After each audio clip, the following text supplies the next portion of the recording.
बच्चियों, सही और सत्य बात तो यह है कि बहुत समय बहुत काल हो गया हमने ईश्वर का भी दर्शन नहीं किया।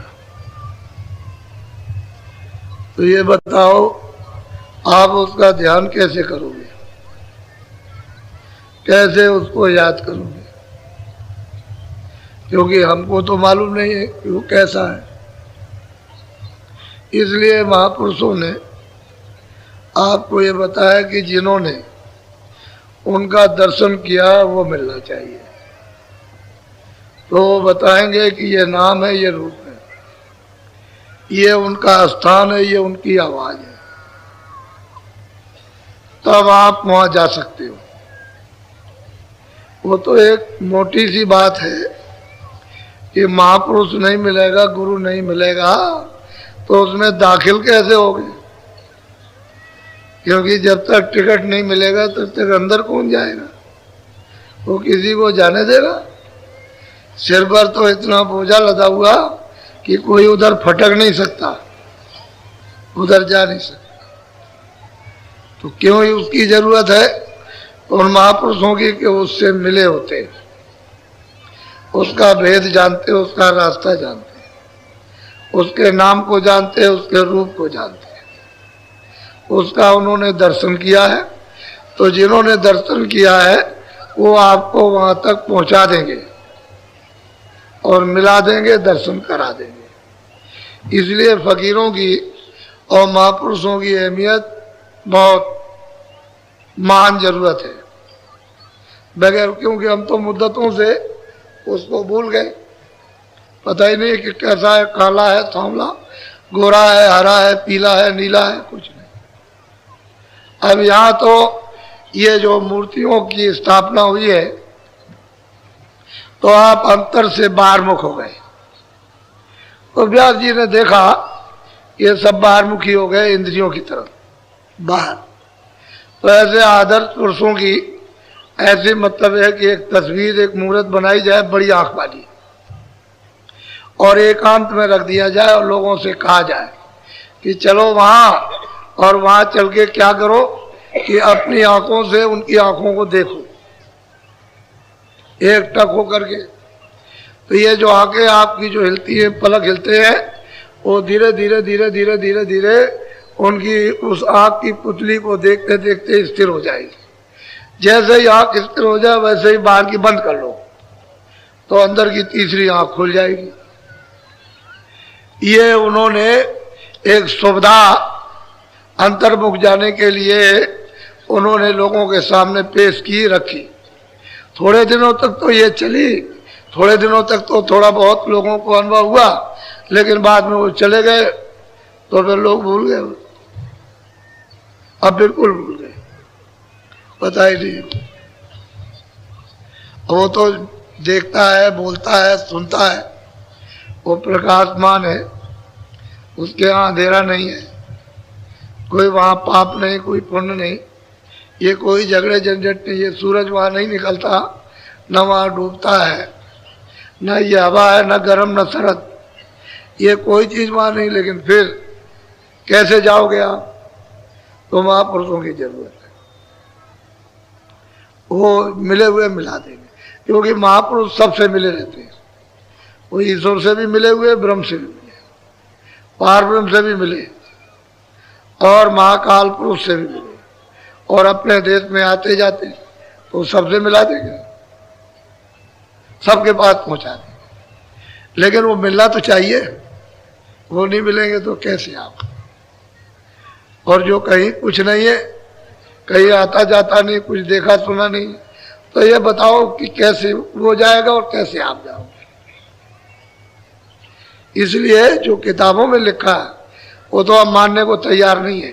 वो रामायण में लिखा हुआ, लेकिन उसको हम नहीं मानते। जो आपकी इच्छा और जो आपकी समझ, बस उसी को मानते हो। अगर कोई कहे कि नहीं ये है, तो कहते हम नहीं, ये नहीं है। तो आप अंधकार में, अज्ञान में बोल रहे हो, और वो तो ज्ञान में बोलता है, वो ज्ञान में बता रहा, आप अज्ञान में बता रहे हो। अब यही पूछा जाए कि उन्होंने लिखा है कि प्रकृत पार प्रभु और बासी, ब्रह्म निरीय विरज अविनाशी, काम होकर कारण आई। कहते अब पूछा जाए भाई प्रकृति कहाँ है, तो आप क्या बताओगे? अब आप कहोगे कैसे कि प्रकृति कहां पर है? तो आपको उसका बोध ही नहीं, उसका ज्ञान नहीं है, तो आप कुछ नहीं बता सकते हो। और वो कहते पार है, ब्रह्म निजय विरज अविनाशी, कहते हैं कि वो पार है, उसका कभी न नाश होता न नाश हुआ, जैसे पहले था वैसा ही अब भी है। लेकिन अब यह है कि महापुरुष मिलना चाहिए। वो तो असल में सब जीवों के हितकर होते हैं, उनके यहाँ जो चलना चाहे चलो, वो तो चाहते हैं, वो तो मतलब यह है कि आवाज देते हैं कह देखो भाई ये है समुद्र, ये नाव लगी हुई है, भवसागर है, इसमें नाम रूप की नौका लगी है, जहाज लगा हुआ है, चलो चलो चलो चढ़ चलो चलो इस पर चढ़ जाओ, सवार हो जाओ। बस जब ट्रेन लगाई उन्होंने तो आपको चाहिए चढ़ जाओ, बात उन्होंने छकड़ा भर लिया और जहाज छोड़ दिया, जीवों को पार कर दिया। मिलना तो चाहिए कोई ना कोई, अब कोई मिलता ही नहीं, कि पता ही नहीं किसी को। तो चीज यह है कि वो सत्पुरुष ने, वैसे तो 16 पुत्र हैं, उन्होंने अपने देश से निकाले, 4 का तो उन्होंने भेद बताया, बाकी सब गुप्त है, और किसी महापुरुष ने खोले नहीं, किसी भी महापुरुष ने नहीं खोले। संकेत तो दिए लेकिन खोला नहीं कि उनका कितने बड़े बड़े लोग हैं। ये वैसे जो यहाँ से जाते हैं वो सब देखते हैं, लेकिन कितने बड़े बड़े लोग हैं वो कुछ नहीं बता। 4 पुत्रों का विवरण किया है। तो एक ईश्वर, एक ब्रह्म, एक पारब्रह्म, एक महाकाल, इनका उन्होंने बताया। बाकी जो 12 बचे हैं उनका भेद नहीं, वो अलग। ये तो उन्होंने मंडलों में उसमें, अब ये वहां पर जो रूहें जो सुरतें रहती है, जो वहां पर खचाखच भरी हुई है, वो तो अब उसके लिए क्या वर्णन किया, कुछ वर्णन करने में नहीं आता है। तो चीज ये है, आप बड़े ध्यान से आप सुने, आपको हजारों प्रमाण, वैसे कोई जरूरत नहीं है क्योंकि वो तो उसके अतिरिक्त तो और कुछ आएगा नहीं। लेकिन आप कहोगे नहीं नहीं नहीं ये बात मेरी पसंद नहीं आई और मेरी समझ में नहीं आई, वही शंका हो जाएगी। तो शंका निवारण के लिए सबूत चाहिए, सबूत चाहिए। और ये रामायण में जो आपको कल नामदान दिया, ये सब है उसमें, लेकिन आप नहीं बता सकते, उसमें सब है, सब उन्होंने दिया। अब आपको मालूम नहीं, आप तो बताइए है कि वो एक रफ्तार है पढ़ने की, रटने की, तो उसको रटते रहते हो, आपको तो कुछ पता, क्योंकि आपने तो कुछ किया दिया नहीं। तो अब यह है कि अब है उसमें और अब कैसे हो, लेकिन वही जब सबूत रख दिया गया, प्रमाण दे दिया, तो चुप हो जाते हैं आप, भाई हमारी चीज में लिखा। जब तुम्हारे यहाँ सब जगह लिखा है कि दिव्य नेत्र है, ज्ञान चक्षु है, तीसरा नेत्र है, तो आपको खोज करनी चाहिए कि कहाँ है। अब तुम कहते हो कि नहीं वो तो राम के पास होगा, वो तो मतलब शिव जी के पास होगा, नहीं, सबके पास है। ये जितने बैठे हुए सबके पास, जो यहाँ आए और चले गए मनुष्य, नर नारी, उन सबके पास है। यानी तीसरा नेत्र जितने भी जीव जंतु, पशु पंछी है, सबके पास है। लेकिन जिस तरह से मनुष्य ये अनमोल साधना का धाम मिला, इसमें वो करके प्राप्त नहीं कर सकता है, तो उसमें तो साधन नहीं है, वो भोग योनि है, ये मनुष्य शरीर कर योनि। लेकिन तीसरा नेत्र उसमें भी है, तीसरा नेत्र भी है, तीसरे कान भी है और तीसरी नाक भी है। जितने भी जीव जंतु हैं, कोई भी आला लगाइए, ऐसे करके देखिए, छोटा से छोटा जीव होगा तो इधर देखो, दोनों आंखों के मध्य में सूरत बैठी है, ये सबके, चाहे गाय हो, भैंस हो, सुअर हो, घोड़ा हो, गधा हो, छोटे छोटे जीव जंतु हो, पशु हो, पंछी हो, सब में। और 2 आंखें सब में मिलेगी, 2 कान सब में मिलेंगे, 2 नाक सब में मिलेंगे। आप दूरबीन से देख लो, किसी में भी एक नाक नहीं।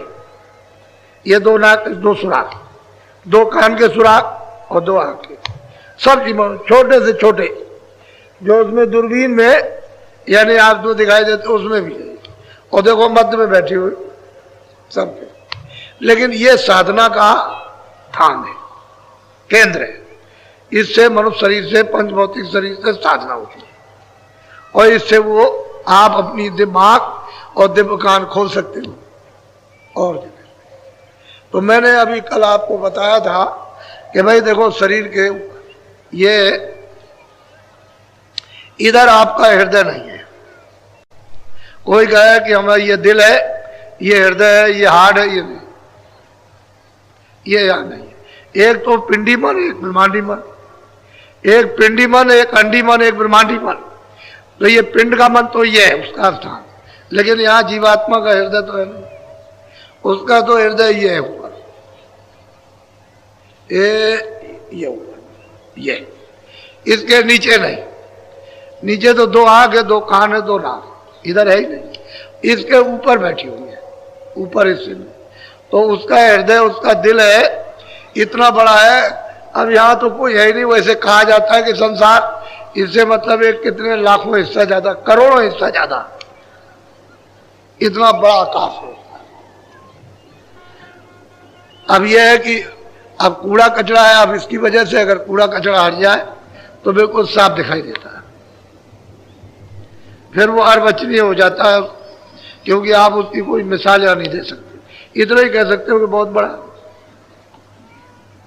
उस समय पर तो जब ये था तो मतलब ये कि हृदय, ये दिल, चम चम चम चम ये सिंहासन है, इसको स्वच्छ और साफ जब कर लिया तो इसी पर तो प्रभु बैठेगा।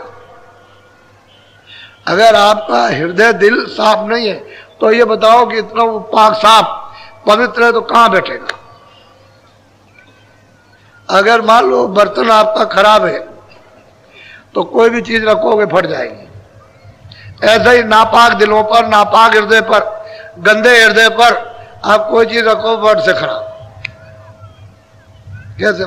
तो उसको शुद्ध पवित्र करना है। तो असल में चीज यह है कि बड़े ध्यान से सुनिए आप।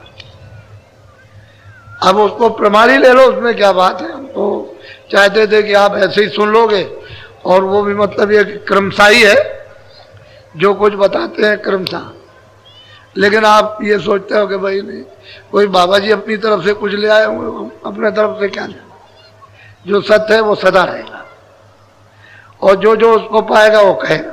बिना कहे तदब रहा न कोई, बिना कहे कोई नहीं। मीराबाई कहती है कि खोजत खोजत मैं चारों तरफ ढूंढती तलाश करती हूँ, कोई ना करत बखानी। वो कहती है कि मुझे, मैं प्रभु से मिलना चाहती हूँ, कोई जानता हो तो मुझको बता दो। तो कहते हैं कोई नहीं बताता उसको, और रोती और चिल्लाती, अच्छा नहीं लगता। खोजत फिरूं भेदबा घर को, कोई ना करत बखानी। कोई वर्णन नहीं करता है। जितने भी मतलब यह है कि विद्वान, उनसे उसने जाकर के पूछा, लेकिन किसी ने नहीं बताया। तो जब मालूम हो तब तो बताए। खोजत खोजत खोजत फिरूं वेद बात कर को, कोई न करत बखानी। कोई वर्णन नहीं करता, कोई बताता नहीं। कहते खोजत खोजत ढूंढते ढूंढते मिले रहदास संत सदगुण, दीना सुरस हैदान। कहते हैं संत सदगुरु वो रहदास जो काशी में रहते थे, ये इधर से चले गए उधर राजस्थान में, और वो एक बगीचे में ठहरे हुए थे। तो इसको बड़ी तो लगन थी कि भाई किसी महात्मा का दर्शन करें। तो ये दर्शन गई, वहीं बता दिया, वहीं भेज दे दिया कि ले तू ले ले, अब यही कमाई कर ले और अपना काम कर ले।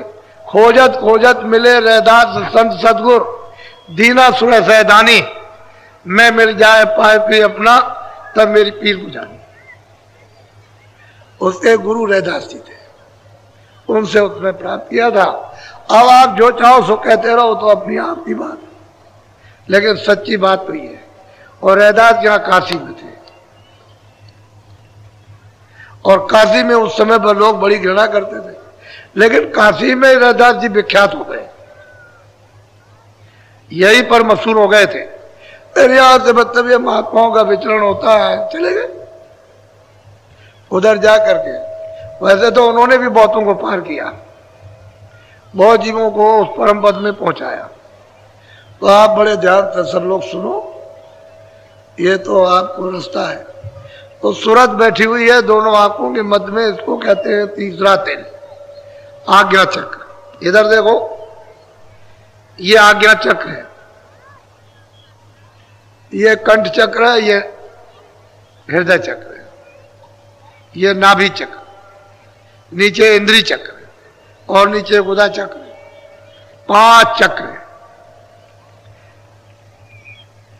और छठे चक्र पर जीवात्मा स्वयं बैठी है, दोनों आंखों के मध्य भाग में विराजमान है, बीचों बीच में। इसको तीसरा तिल, आज्ञा चक्र, छठा चक्र कहते हैं। अब तो मालूम हुआ कि इधर नहीं है, इधर नहीं है, इधर नीचे नहीं, ये यहां पर बैठी है। अब ऊपर जाना, पहले योगी योग करते थे ये प्राणायाम से, तो ऊपरी की तो आवाज सुनते थे प्राणायाम, यानी प्राणों को रोक करके गुदा चक्र से नली में चढ़ा के ऊपर ले जाते थे। तो धीरे धीरे धीरे अगर कुछ संयम बिगड़ गया तो शरीर अंग भंग हो जाता था, बेकार हो जाता था कुछ। अब उसमें कोई तो आखिर यही तो आएंगे आप नीचे से चढ़कर, तो यहाँ तीसरे तिल में, तो यहाँ आकर के फिर झनकारें होती, आवाजें मिलती थी। तो यहीं से महात्माओं ने नीचे का छोड़ दिया और यहीं से ले लिया कि यहीं से तुम ऊपर से जो आवाज आ रही उसी को पकड़ लो और चलो, चढ़ चलो। इसमें कोई तकलीफ नहीं है, ना शारीरिक, ना दम घुटेगा, ना कुछ और होगा। सीधा इधर से ध्यान हटा करके और उधर कानों के साथ लगा दो, बस इतने ही में काम बनना शुरू हो जाए। तो आप बड़े ध्यान से सुनिए, आप बोलो।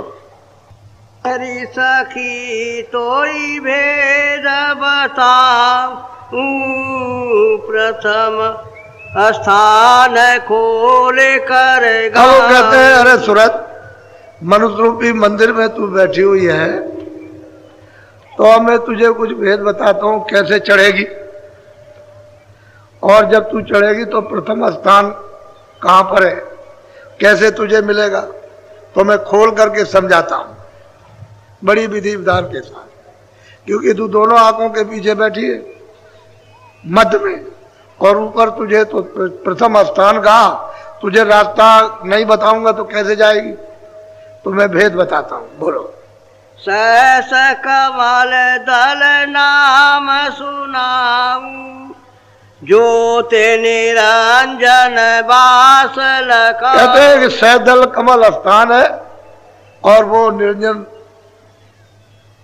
विराजमान है, उनका वास है सहदल कमल स्थान पर, यहां से बहुत दूर है उनका निवास है। बात कहते हैं निवास, रहने का स्थान, वो कमल है, उस पर वो विराजमान बैठे हुए हैं।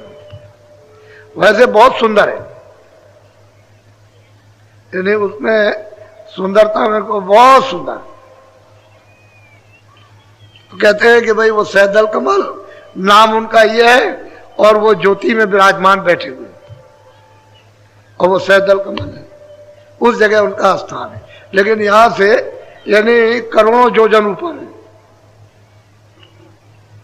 अब इतना तो योजन आपका सारा संसार है ही नहीं, इतना योजन, एक योजन का 4 कोस होता है, तो करोड़ों योजन का सारा संसार कहां से आ गया, वो तो है नहीं।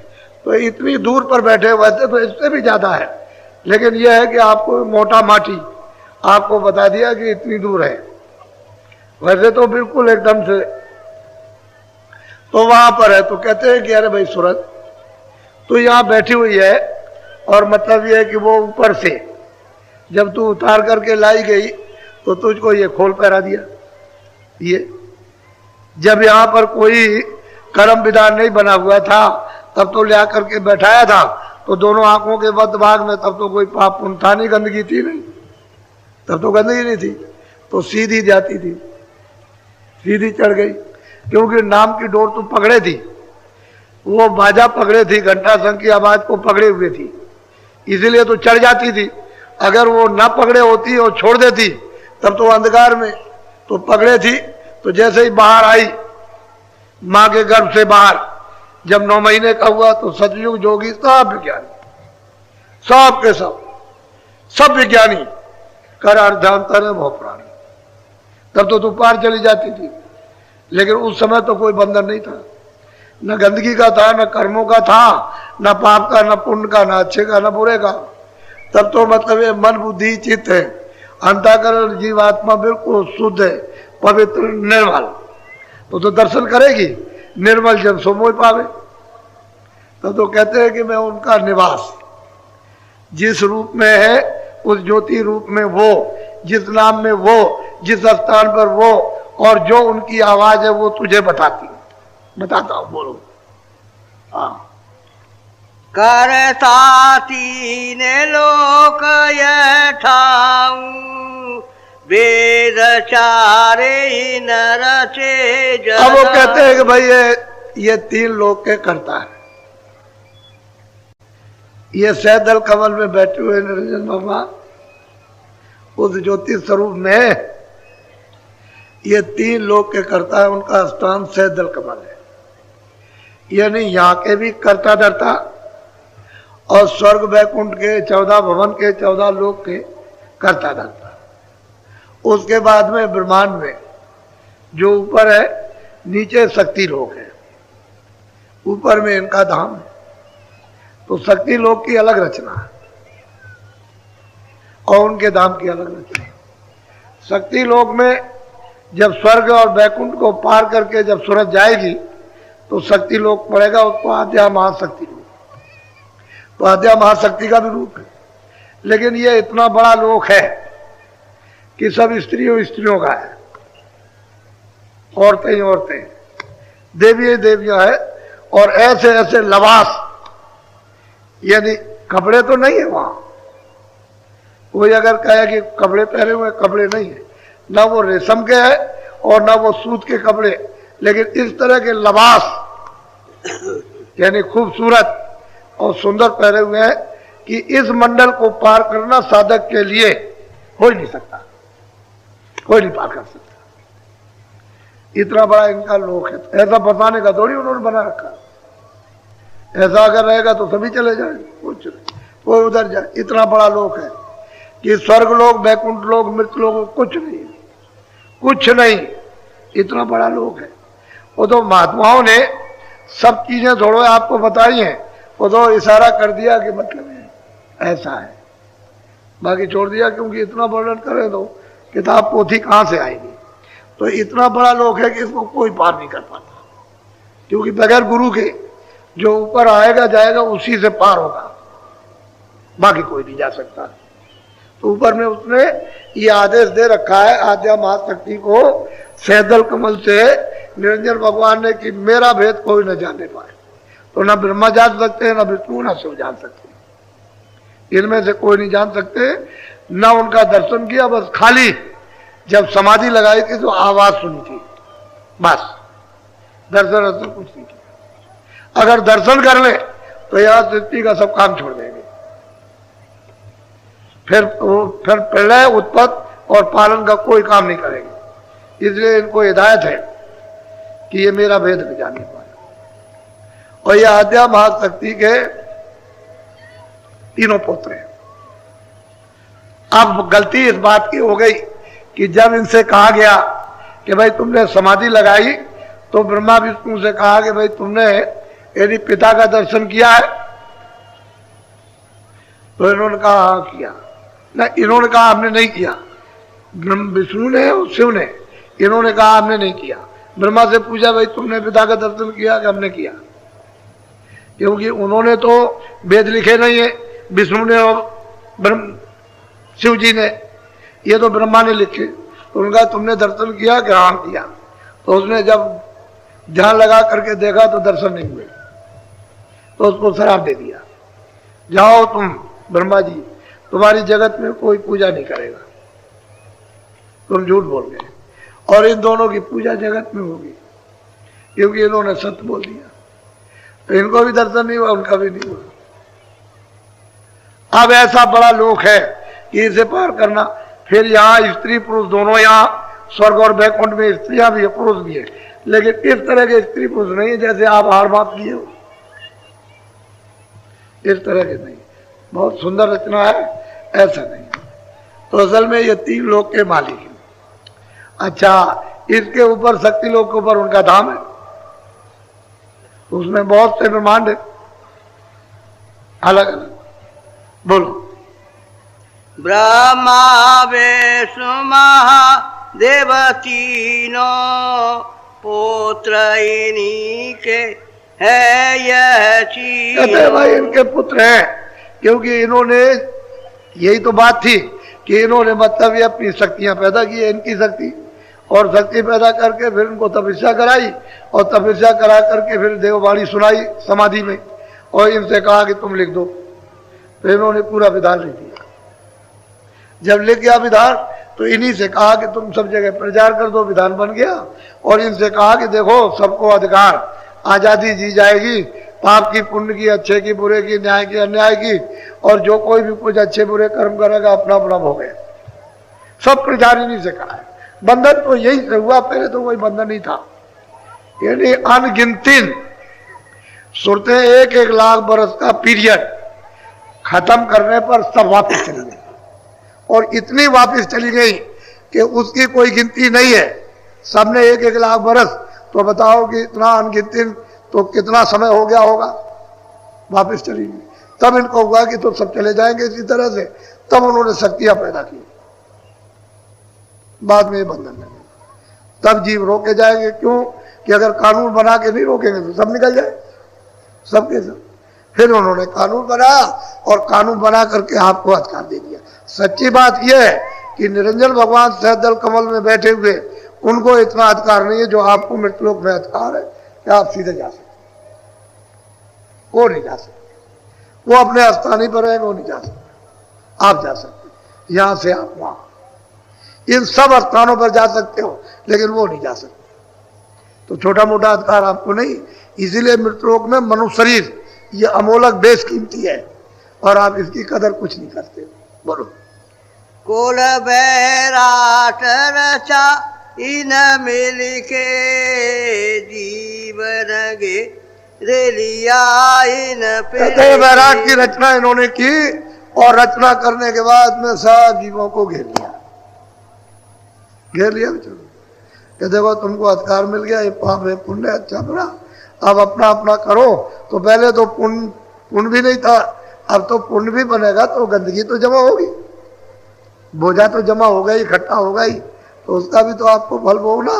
और मतलब है काले का और सफेद का, दोनों का भोग। बैराट को पूरा ये रचना स्वर्ग वैकुंठ की, ये मृतलोक की, 4 खानों की, 84 लच्चियों की, नरकों की पूरी रचना, और जीवों को अधिकार देकर के घेर लिया।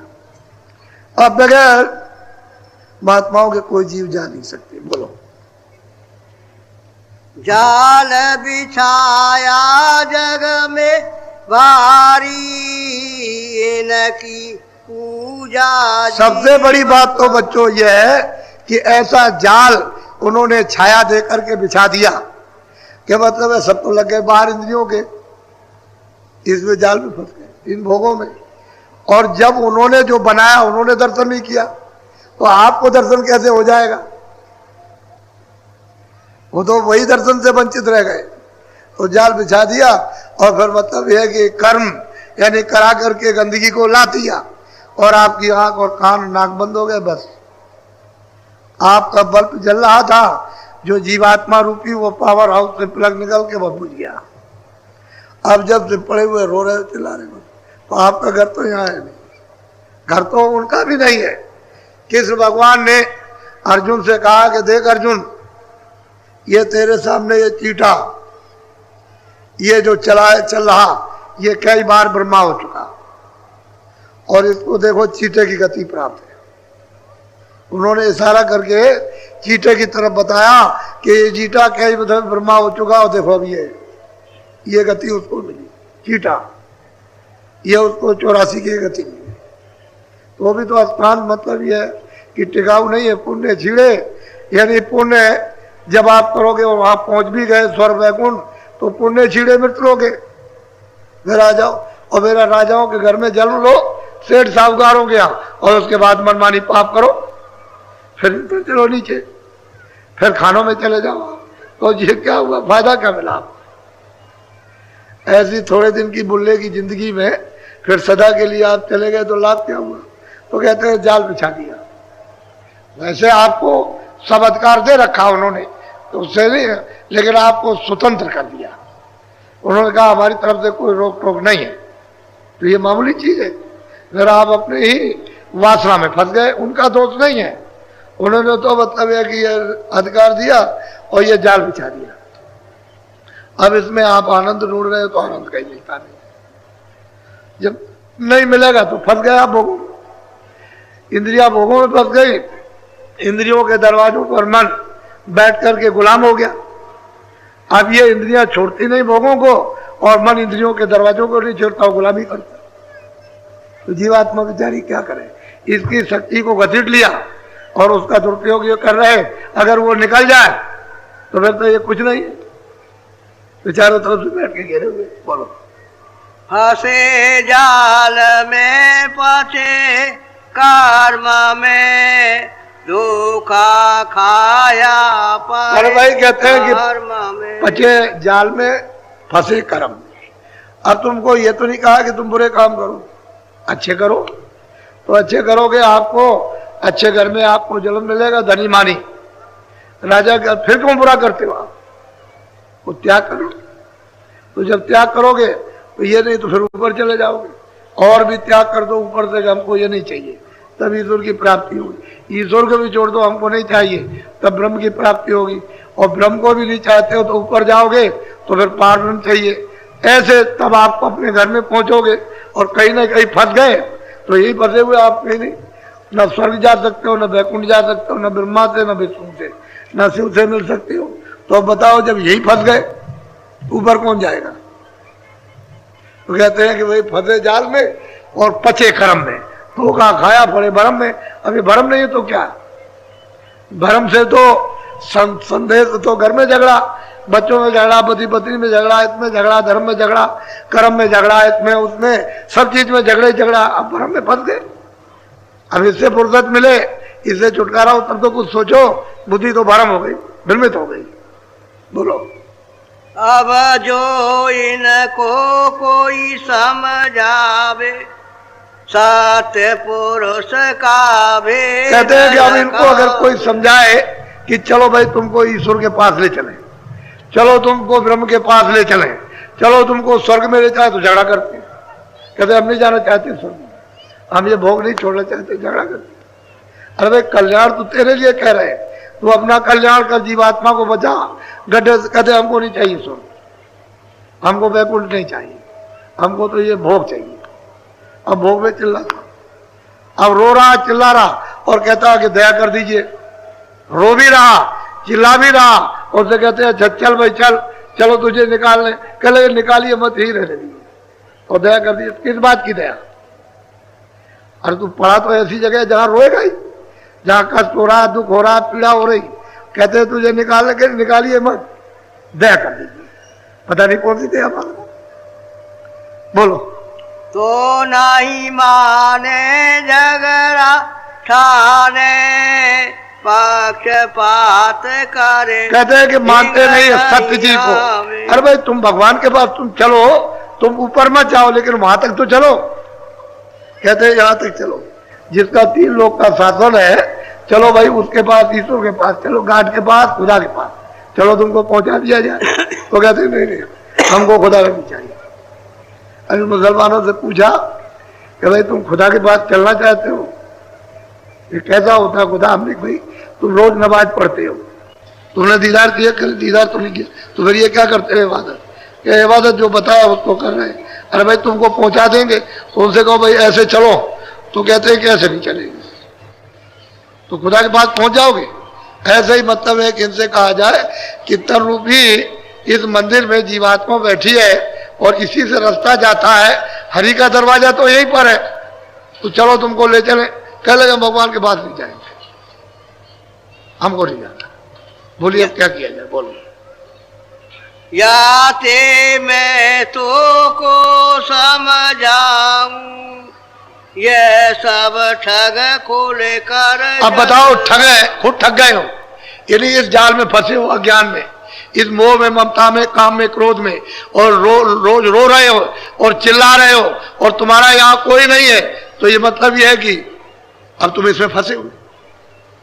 वो कहते हैं अरे भाई यहाँ तुम्हारा कुछ नहीं है, तुम इसमें फंस गए।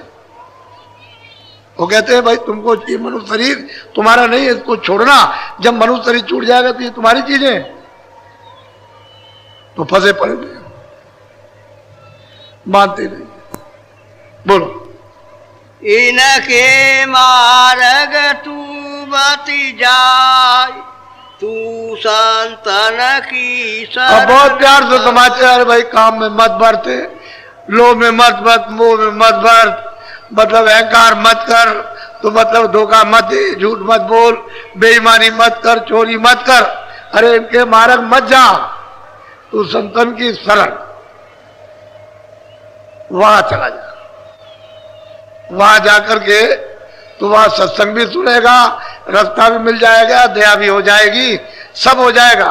तो ये काम क्रोध लोभ मोह को नहीं छोड़ता और रो रहा चिल्ला रहा। अब यही तो है, यही तो ठग है। और क्या, काम ने, क्रोध ने, लोभ ने, मोह ने, अहंकार ने लूट लिया, अब चौड़े मैदान में लूट गए। ये ठग है, इनसे तेरा उबार नहीं हो सकता। इन काम क्रोध लोभ मोह अहंकार को कौन, इनको मतलब यह है कि शांत करेगा। बिना महापुरुषों के तो कोई कर नहीं सकता। इन ठगों से कोई नहीं बचा सकता। अब ठग गए, इनको ठग कहते हैं। जी हाँ, बोलो। सतगुरु कहे सोई तुम लो, इनका वचन न करी। अब कहते हैं कि जो सतगुरु कहे, जो ऊपर ले जाते हैं जीवात्मा को, इधर से उधर पहुंचाते हैं, कि वो काम जो कहे उसको करो, बाकी जो उधर न ले जाए तो अब क्या, उसका प्रमाण क्या है? उसका कोई प्रमाण।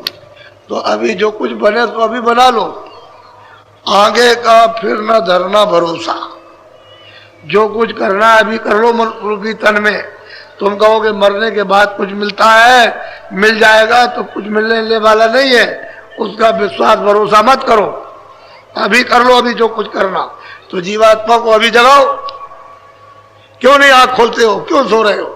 वो जाग जाएगी, उजाले में खड़ी हो जाएगी, तभी तो भ्रम चला जाएगा। जब तक उजाला नहीं होगा, आंख नहीं खोलेगी, तब तक भ्रम नहीं जा सकता। जब दिमाग ज्ञान चक्षु खुल जाएगा तो ये भौतिक अंधेरे का, काम का, क्रोध का, लोभ का, मोह का, ये सब भ्रम टूट जाएगा। ये किला है, चारों तरफ से उन्होंने जड़ रखा और सारी सुरतों को, जीवात्माओं को बंद कर रखा। अब ये निकलने नहीं देते, भागने नहीं देते। अब अकेले बेचारी क्या कर सकती, इसमें फंस गई। महापुरुषों का बल ले ले तो निकल आएगी। बोलो। राह काना देउधर साई, पता भेद अब कहूं। कहते हैं महापुरुष कहते हैं राह रखाना, रास्ते का भेद मैं तुझे सब अभी बता देता हूं। वो भेद लेकर के, रास्ते की जानकारी लेकर, उसका मतलब यह कि मंत्र, उसकी जुक्ति लेकर, और तू चल अब जल्दी से, क्या देर करती है। इस सूरत से जो दोनों आंखों के बीचों बीच में बैठी, उसको समझा रहे कि अब देर मत कर, ये बहुत समय तेरा खराब हो गया, जो बचा हुआ उसी में अपना काम कर ले। बोलो। मन और सूरत जमाओ, तिल पर गिरे घुमारे घट आओ। अब वो कहते हैं कि मन को इधर से हटाकर, बुद्धि को, चित्त को इधर हटा करके दोनों आंखें बंद करो और अंदर की आंख में सामने देखो। उसी अंधेरे में तिल दिखाई देगा, काला, अंधेरे में बिल्कुल काला, अंदर की तीसरी आंख में दिखाई देता। कहते हैं तुम उस पर अपनी दृष्टि जमाओ, तीसरी आंख जमाओ, वो जो काला तिल दिखाई देता उसी में सुराख हो जाएगा और वही काला तिल मिट जाएगा, सफेद हो जाएगा, यानी प्रकाश सामने प्रकट हो जाएगा। कहते हैं तुम घेर घुमर मन को, बुद्धि चित्त को चारों तरफ से, काम से, काज से, क्रोध से, मोह से, ममता से, दफ्तर से, दुकान से, खेती से, लड़ाई से, झगड़े से घेर घार करके यहाँ ले आओ, दोनों आंखों के मध्य में, और आंख का साथ दे दो, और सामने देखो अंदर की दिमाग ज्ञान चक्षु से जो काला तिल दिखाई देता, और उस पर अपनी दृष्टि को जमाओ। बोलो। निरखो खिड़की देखो चौका, चित्त लगाओ राखो। अब बहुत प्यार से कहते हैं कि भाई खिड़की है, उसको देखो खिड़की। जब वहां बैठोगे देखोगे खिड़की तो सामने चौक है। चौक कहते हैं बहुत बड़ा मैदान, यानी जितना ये सब मैदान कुछ नहीं, इससे करोड़ों हिस्सा ज्यादा, सारे संसार से कितने करोड़ों हिस्सा ज्यादा मैदान।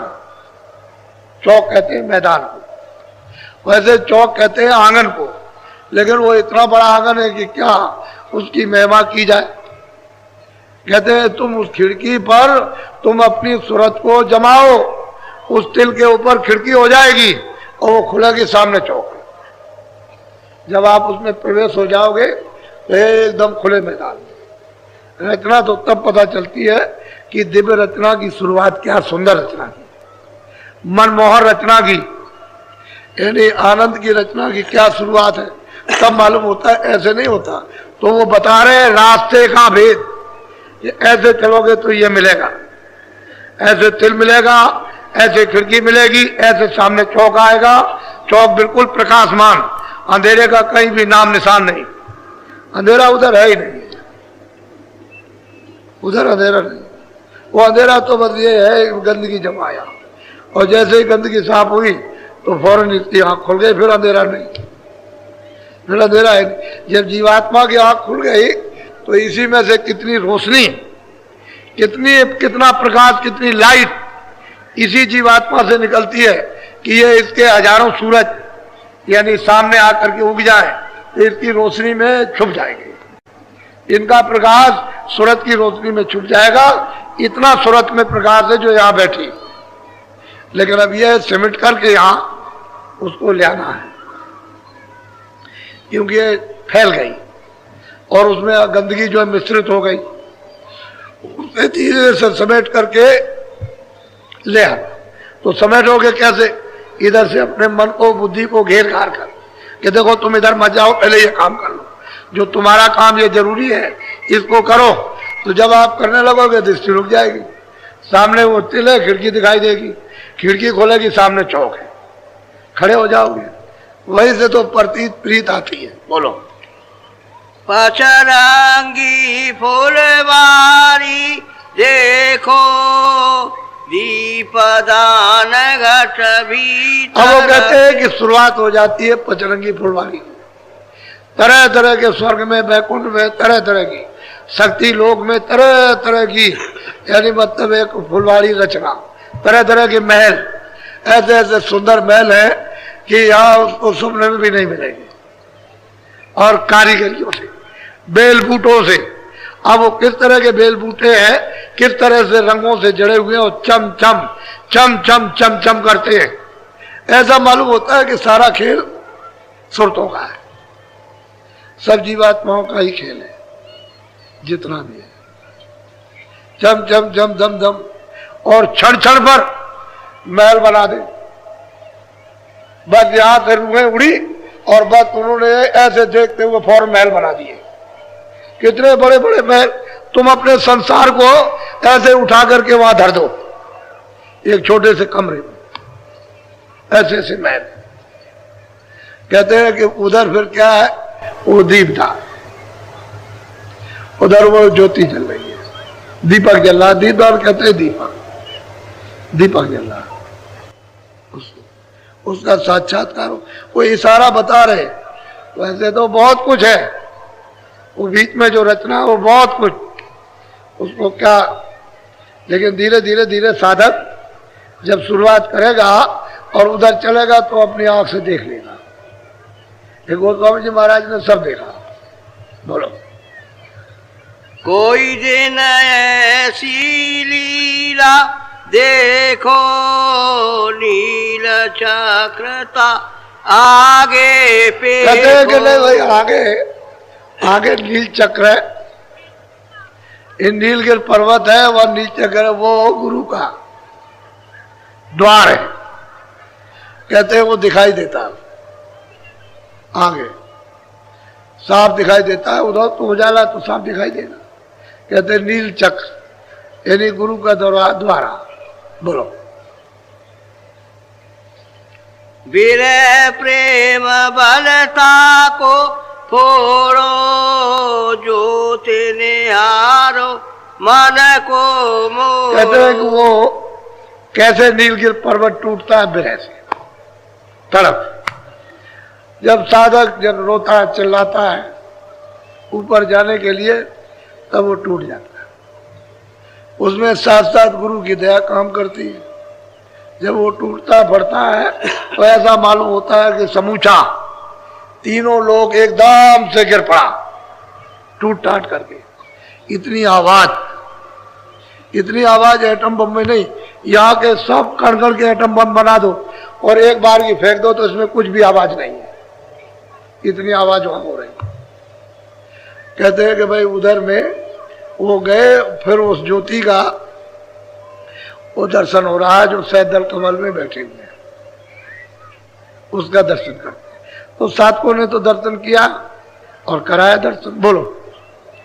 अनाद घंटा सुन सुन रीजो, शंख बजाओ रस में। कहते हैं कि अनादनाथ वो घंटा बज रहा है, शंख की आवाज हो रही है। आपने देखा नहीं मंदिरों में बजाते हैं शंख घंटा, मस्जिद में, मंदिर में, गिरजाघर में ऐसे घंटा बजाते हैं, तो नमूना रखा हुआ। कहते हैं वह घंटे घड़ियाल 24 घंटे बज रहे हैं वहां, घना घोर आरतियां कीर्तन हो रहे हैं, और वो चेतन कीर्तन हो रहा है, जड़ नहीं।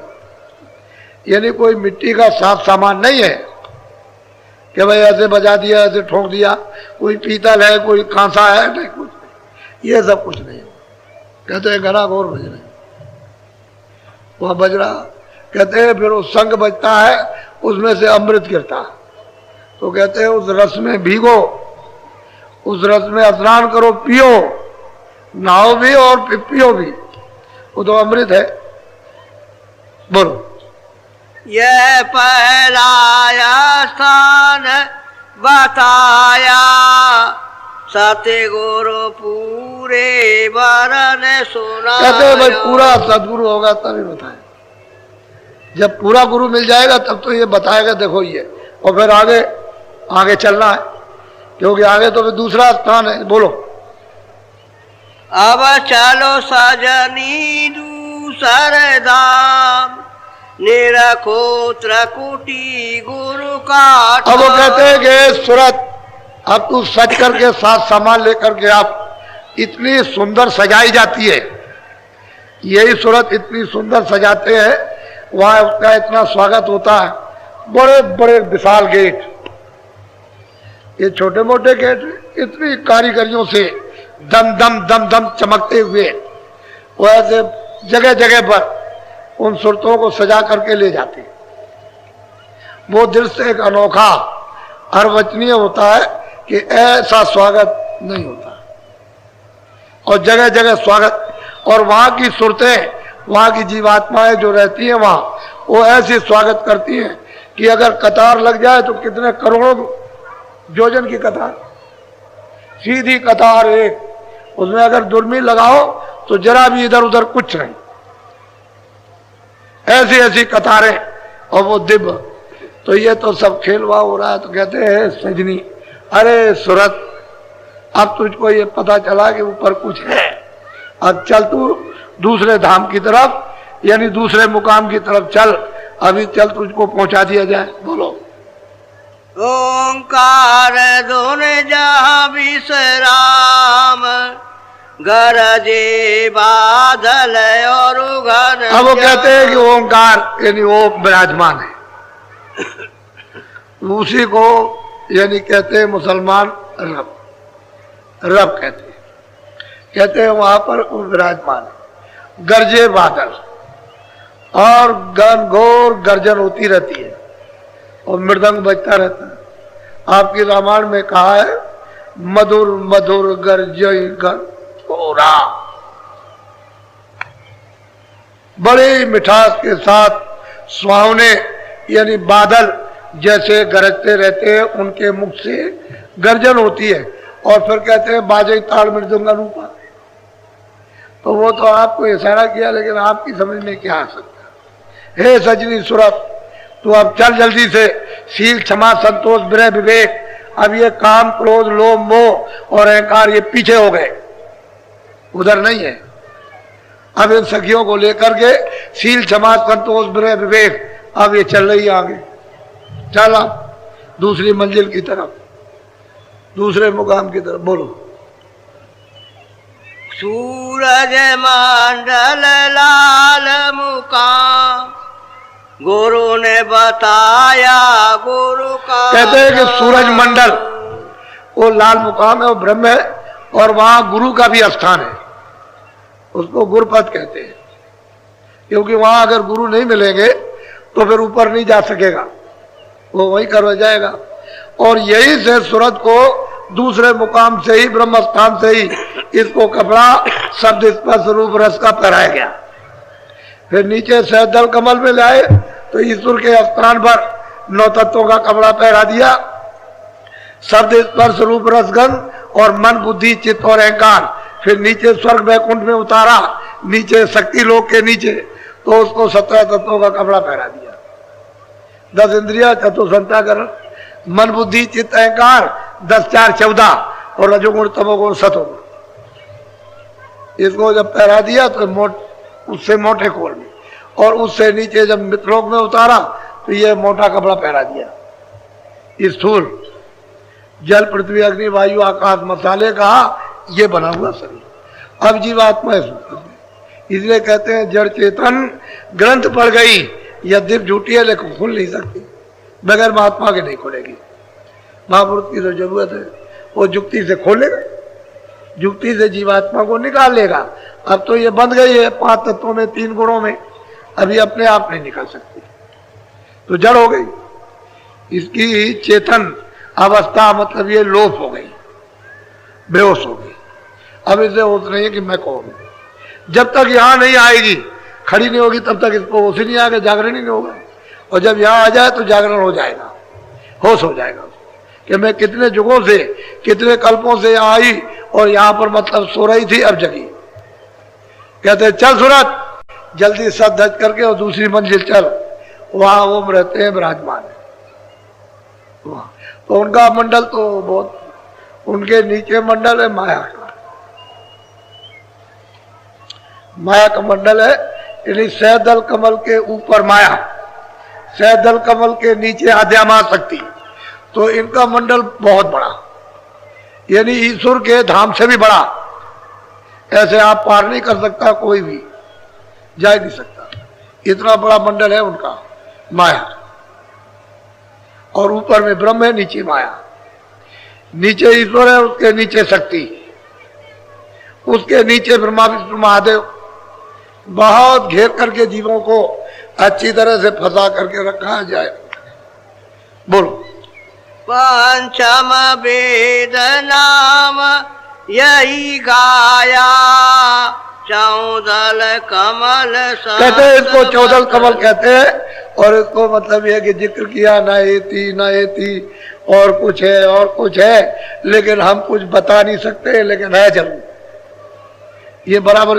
तो ऊपर में पार ब्रह्म है, वो तो उनका स्थान है पार ब्रह्म का, तो ऊपर रहते हैं।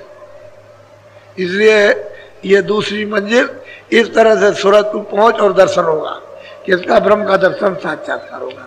जैसे आप आदमी दिखाई देते हैं, आप हमको देखते हो, हम आपको देखते हैं, ऐसे ही दर्शन होता, और बातचीत इसी तरह से, ऐसे ही दर्शन। लेकिन ये हर बात कर नहीं है, ये जैसा ये आपका शरीर वो नहीं है, वो तो सब नूर ही नूर है, प्रकाश ही प्रकाश, हर बात का नहीं। अब यही तो बात है कि अब क्या बताएं, आप धीरे धीरे धीरे धीरे जब सुनते सुनते सुनते सुनते आप में हजम होगा, तभी कुछ होगा। और फिर जब चलने लगोगे, देखने लगोगे, तो समझ में आ जाएगा। अब इच्छा तो होनी चाहिए अपने घर की तरफ जाने की, चलो हम भी चले, चलो हम भी चले। भूख लगे, प्यास लगे तो जल्दी से रास्ता मतलब है कि चलने का बनता है। और जब आपको भूख प्यास नहीं तो रास्ता तो खराब पड़ा ही हुआ, वो तो सब कांटे, तमाम गंदगी, कूड़ा कचरा सब फैला। अब उसको महात्मा जब साफ करें तभी तो जाओगे, कैसे कैसे हो सकता। घंटा शंख तजी दोन दोई, गरज मृदंग सुना। अब वो कहते हैं कि ये दोनों घंटा और शंख ये नीचे रह गए, ये छूट गए। अब वो आवाज पकड़ ली गर्जन और मृदंग की आवाज पकड़ ली, उसको पकड़ के चढ़ गई, क्योंकि उसी को पकड़ के दूसरा स्थान मिलेगा। ये घाटी इतनी ऊंची नीची है, टेढ़ी है कि कितने नीचे चले जाओ, कितने मतलब ये कितने करोड़ों नीचे चले जाओ, ऊपर चले जाओ, टेढ़े चले जाओ, तो घाटी बिना जानकार के उधर कोई जा नहीं पाएगा। तब घाटी को पार करने के बाद तब ये स्थान है। तो कहते हैं कि हमने इस धुन को भी छोड़ दिया, घंटे और शंख की धुन तो सैदल कमल में छूट गई और आगे गर्जन हो रही है, गड़ गड़ गड़ गड़ गर्जन, और मृदंग बज रहा। कहते हैं अब उस धुन को पकड़ा, इसी धुन को पकड़ के साक्षात्कार होगा ब्रह्म का। बगैर धुन पकड़े हुए नाम की कोई जा नहीं सकता, उसका रास्ता एक ही है चढ़ने का, दो रास्ते नहीं। बोलो। हाँ, सूरते चली और खोला द्वार, बंकनाल धस हो गई। अब कहते हैं वो महापुरुष के सूरत ये चढ़ गई उधर। बंक कहते हैं टेढ़ा रास्ता, ऊंचा नीचा टेढ़ा मेढ़ा, कहते हैं जिसके पार गई, पार चली गई। अब पार हो गई, वो पार स्थान है बीज, जहां से सूरत को कपड़ा पहनाया गया। अब उस मुकाम का वो दर्शन करेगी। बोलो। ऊंची नीची घाटी उतरी, तिलकी उलटी पे। कहते हैं कि ऊंची नीची घाटी, कभी नीचे देखो, कभी ऊपर देखो, दाएं बाएं देखो, और फिर ऊपर की तरफ देखो, तब पार हो गए। तो महात्मा जब वहां नहीं मिलेंगे उस मंडल पर ले जाने वाले, तो उधर कोई क्या जा सकता है? वो उधर भी रहेगा वहां ले जाने के लिए, तभी तो ये उधर जाएगा, उधर निकलेगा। बिना भेद के, बिना रास्ता राहगीर के, जो रास्ता जानता है उसके वहां से चल नहीं सकता, कोई जा नहीं सकता। बोलो। घर भीतर जाई की नाराज, भक्ति भाव का पाया। कहते हैं कि अब उस स्थान पर पहुंची, त्रिकुटी स्थान पर। अब मतलब एक गढ़, ये यही से ही भक्ति भाव इस सूरत को प्राप्त होती है, क्योंकि जब वो बीज रूप जो शरीर इसको मिला है उससे अलग हो जाएगी। यही से जैसे ही ये वहां पहुंचेगी और दर्शन करेगी, तो ऊपर की आवाज आ रही है, सीधी ये सब आवाज बंद हो जाएगी, ऊपर से आ रही है। बोलो। करम बीजय बदिया जलाई, आगे को फिर सूरत। कहते कर्म बीज, जो कुछ भी आपने कर्म किया है और जो संचित कर्म जमा है, कहते हैं उस बीज को ही दाह कर दिया, जला दिया। उससे छुटकारा, जब तक उससे छुटकारा नहीं होगा उस पर्दे से, तब तक मतलब है कि आजाद नहीं हो सकती। तो बताइए कितनी ऊंची मंजिल है, वहां जाकर के, यानी मतलब है कि इस कर्म बीज से जब उसके परे चली जाएगी, तो कहते हैं कि भाई कर्मों की हद से परे चली गई। अब इसका मतलब ये आदमत वेदों के ऊपर हो गया, इसी सूरत का जाल से निकल गया। बोलो। नौबती झड़ती आटो जाम, सूरत पाया मूल कला। कहते हैं कि भाई नौबत झड़ती है हमेशा, अखंड बाड़ी हो रही, नौबत जड़ रही, और इस तरह की विचित्र अद्भुत नौबत है कि उसका बाजा साज सामान यहाँ मतलब ये नहीं, वो तो इशारा है, संकेत है, एक चिन्ह है बाजू का। लेकिन वहां तो नौबत अमृत के साथ घना घोर वर्षा हो रही है, ऐसी नौबत जड़ती है। कहते हैं सूरत ने अपना मूल मुकाम जहां से कपड़ा पहनाया वहीं से उसको प्राप्त कर लिया। अब आजाद हो जाएगी, अब स्वतंत्र हो जाएगी, अब फिर वो तो इसके बंधन में नहीं आएगी। यहां तक जाने के लिए उसको मुश्किल है, फिर आगे कोई मुश्किल नहीं। बोलो। महाकाल और कुरम बखाना उत्पत्ति बीजाया से जान। कहते हैं वो काल का स्थान है, जीवों को उधर से मांग करके लाए थे, उन्होंने विधि विधान के साथ में रोकने की, फंसाने की कोशिश की है। ऐसा नहीं कि किस तरह से इनको नीचे ले जा करके फंसा लिया जाए, क्योंकि सुरतें तो कोई रहना नहीं चाहती थी। ये तो जब यहाँ आई थी तो सीधी जा रही थी, कोई रहने की नहीं था, क्योंकि उनका ये देश तो था नहीं, अच्छा लगता नहीं था, आनंद यहाँ था नहीं, सुख यहाँ था नहीं किसी तरह का, वो दृश्य यहाँ थे नहीं, वो धाम था नहीं, मालिक का दर्शन था नहीं, तो यहाँ क्या रहने का दिल लगे। लेकिन अब भेज दिया उन्होंने, तो अब उनकी मौज मर्जी इनके सुपुर्द कर दिया। तो धीरे से इन्होंने बंधन लगा करके, ऐसे नहीं, बहुत तरकीब से रोका, आजादी पूरी दी है।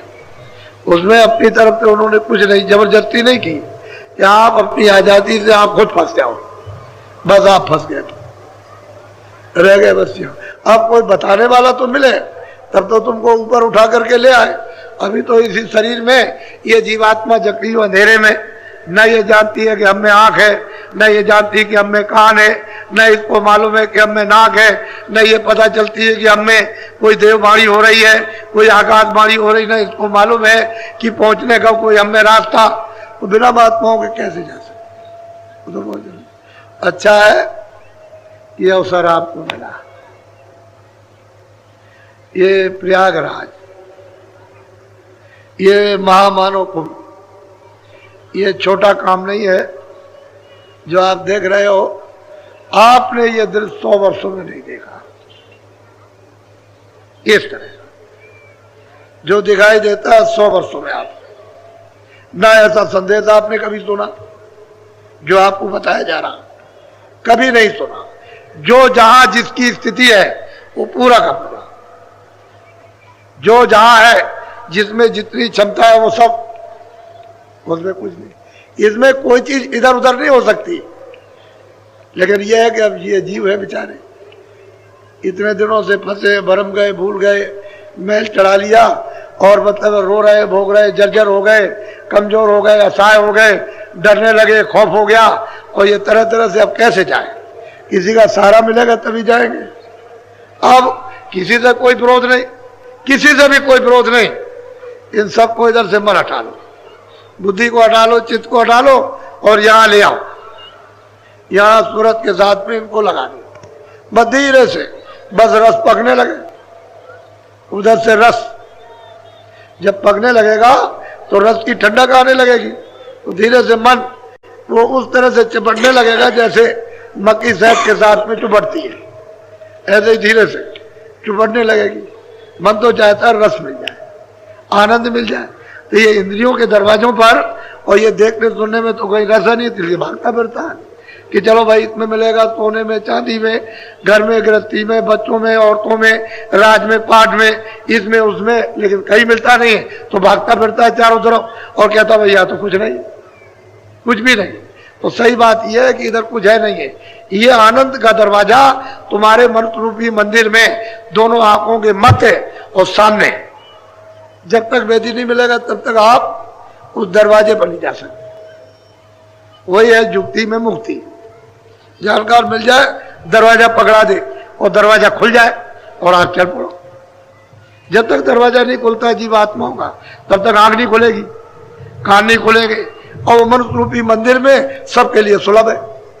तो आप तो ऋषियों मुनियों के ये कितने दिनों से प्रयागराज चल रहा, ऋषियों मुनियों का स्थल था, पहले तो ठीक था, अब जैसा है वो आपके सामने। अब तो कलयुग है, कलयुग को कहते हैं करजुग, इधर कर इधर ले, लेकिन उसको भी आप नहीं समझते हो। अरे भाई इधर 2 मिनट भजन करो, 10 मिनट करो, 15 मिनट इधर लो, तो कहते हैं कि इधर दरवाजे में बैठो, वहां मेहनत 2 मिनट करो, उसकी मजदूरी ले लो। और मेहनत नहीं करोगे तो आपको क्या मिलेगा? तो मेहनत किसकी करते हो? जीवात्मा की मेहनत तो करते नहीं हो, शरीर की मेहनत करते हो, तो अब ये आपको चीज मिल रही और इससे आप रोते हो। तो दरवाजे पे बैठ करके चेतन से चेतन की मेहनत करो तो चेतन मिल जाए, और जड़ से जड़ की मेहनत करते हो तो रो रहे चिल्ला रहे हो। तो ये सब जड़ है, ये जितनी इंद्रिया है सब जड़ है। ये तो किराए का मकान है, ये सब इकट्ठा आपने किया है, तो जब ये किराए का मकान खाली हो जाएगा, जिसने इकट्ठा किया तो ये इसका है, ये छाया है, ये पड़ी रह जाएगी। है वो छाया यहाँ नहीं आ सकती, और ये उसके पास नहीं जा सकता, सीधे ले जाएंगे पुल के पास और वहां लकड़ियां रख करके और ये उधर ले जाएंगे, गड्ढा खोद के गाड़ देंगे, बस ये शकल आपकी वहां जला देंगे और वह खत्म हो जाएगी। अब इसके लिए कहते हो मेरी है, मेरी है, तेरी है, तेरा पति है, तेरी पत्नी है, तेरा पिता है, कुछ नहीं। ये मोह ममता है, अज्ञान। अरे भाई तुमको जो दिया गया वो काम करो, मुसाफिरी में तुमको दिए तो सेवा करो, वो तुम्हारी करे वो आपकी करो। फिर क्यों मोह ममता क्यों करते हो? तब पढ़ाए कि भाई हमारे पास बच्चे हमको दिए गए तो ये नाबालिग हैं, जब बालिग हो जाएंगे तो इनको हमारी सेवा करने का, अभी तक ये नहीं है तो मैं इनकी सेवा करता हूं। लेकिन कहते हो मेरा बच्चा है, मेरा बच्चा, छाती पीटते हो। तुम्हारा यहाँ कुछ नहीं, ये परदेश है, सबको यहाँ बादशाह है, राजा धनी मानी, सबको रोना पड़ेगा जो इसमें फंस गया। इसलिए तुम्हारा, हम भी तो किराए के मकान में, हमारा यहाँ क्या है? हम तो अपनी बात करते हैं, हमको भी तो खाली करना है, ये हमारा नहीं है, या कोई चीज हमारी नहीं। अब ये जब तक इसमें उसने रखा है तब तक आप इससे काम ले लीजिए, ये चीजें इसको दे दीजिए, खाना है, कपड़े है, दवा है, मकान है, ये सब दीजिए, ये इसका है। जब ये खाली हो जाए, जीवात्मा इससे निकाल दी जाए तो जीवात्मा को कुछ नहीं। तो आप इसकी मलहम पट्टी करो।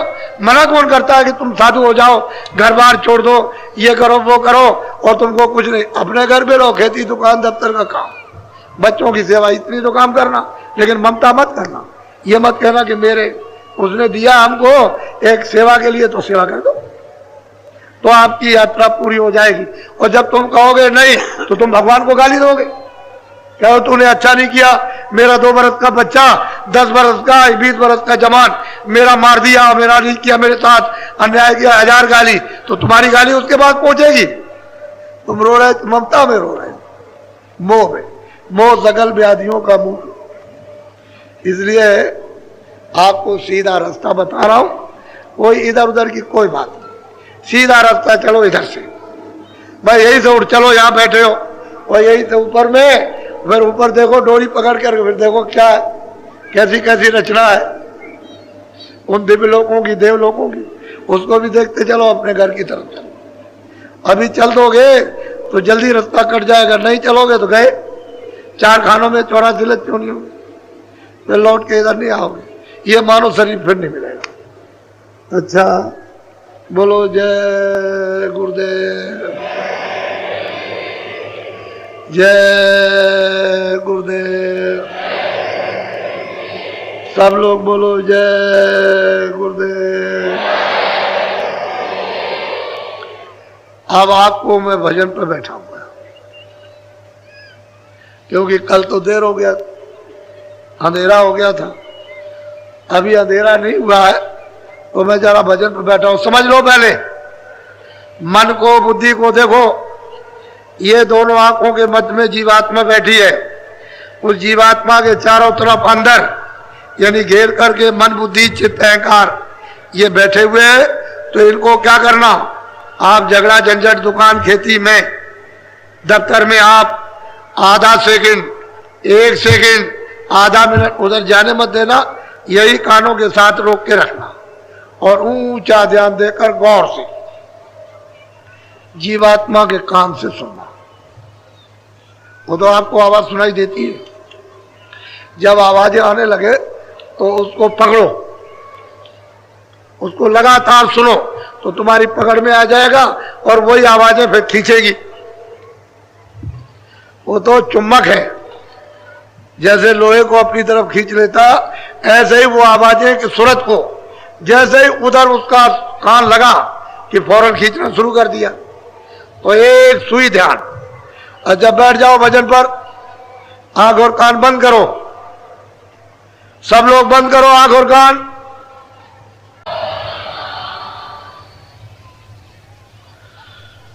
बच्चियों,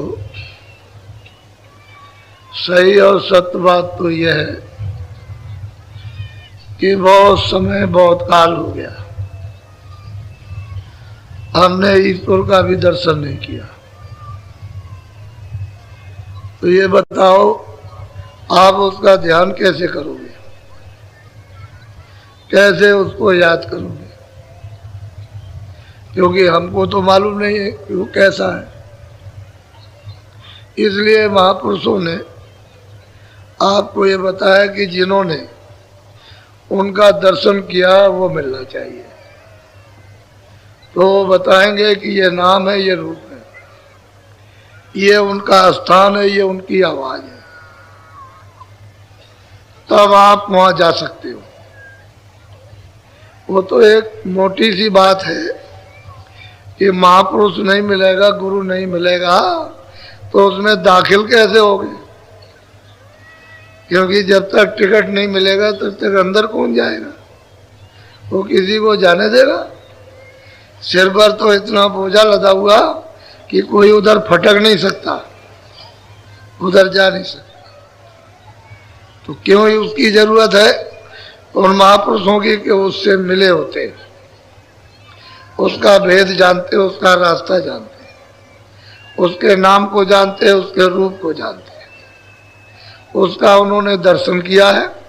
तो जिन्होंने दर्शन किया है वो आपको वहां तक पहुंचा देंगे और मिला देंगे, दर्शन करा देंगे। इसलिए फकीरों की और महापुरुषों की अहमियत बहुत महान जरूरत है।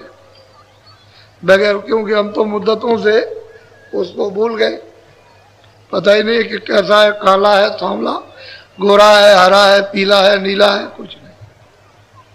अब यहाँ तो ये जो मूर्तियों की स्थापना हुई है तो आप अंतर से बाहरमुख हो गए।